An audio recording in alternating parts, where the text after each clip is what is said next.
A special thank you to each of our subscribers who make this channel possible. Here's today's story. In a crucial moment for her campaign, Vice President Kamala Harris is set to deliver a significant speech on the National Mall this coming Tuesday, just 1 week before the pivotal election day on November 5th. This address is being framed as her closing argument to the American electorate, where she will outline her vision and contrast her candidacy with that of former President Donald Trump.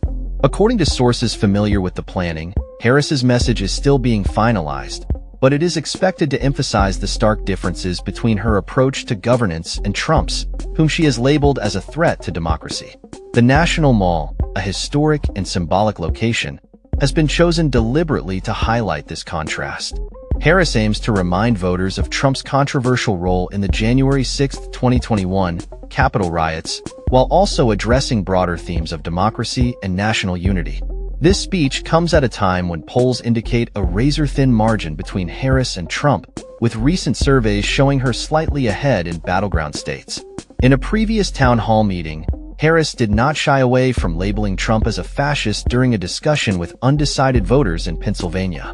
This bold characterization reflects the growing concerns among Democrats about Trump's influence and the potential implications for the future of American democracy. As the campaign intensifies, Harris's team is focusing on energizing their base while appealing to moderate voters who may be swayed by her message of stability and progress. Polling data reveals a competitive landscape, with Harris and Trump neck and neck in several battleground states, including Michigan and Wisconsin. Recent figures show Harris leading Trump by a slim margin in some areas, while other polls indicate a tie. This tight race underscores the importance of Harris's upcoming speech, as she seeks to solidify her position and rally support in the final stretch of the campaign. Adding to the complexity of the political climate, Trump has gained traction among voters who have begun to view his agenda more favorably.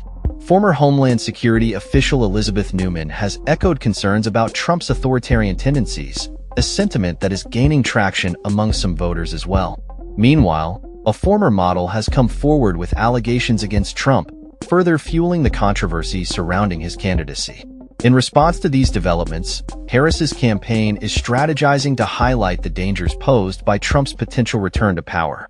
She plans to reference Trump's past comments and actions that many view as troubling, including his praise of controversial historical figures. This narrative is intended to resonate with voters who prioritize democratic values and the rule of law. As the campaign progresses, House Democrats are also looking to third-party candidates to bolster their chances in tight races across the country. The Democratic Congressional Campaign Committee is exploring unconventional strategies to ensure their nominees can compete effectively in challenging districts. In the media landscape, the New York Times Tech Guild has threatened to strike around Election Day, raising concerns about the potential impact on news coverage during this critical time. Additionally, nearly half of Republican candidates for Congress have utilized social media to cast doubt on the integrity of the upcoming election, reflecting a broader trend within the party. As Harris prepares for her speech, she is not only focused on the immediate electoral battle, but also on shaping the narrative around her campaign and the future of the Democratic Party. With the stakes higher than ever, her address on the National Mall is poised to be a defining moment in the 2024 presidential race, one that could influence undecided voters and solidify her support base in the final days leading up to the election. That's all for this story. We upload videos every day covering many different subjects, so hit that subscribe button to stay informed. Thanks for watching.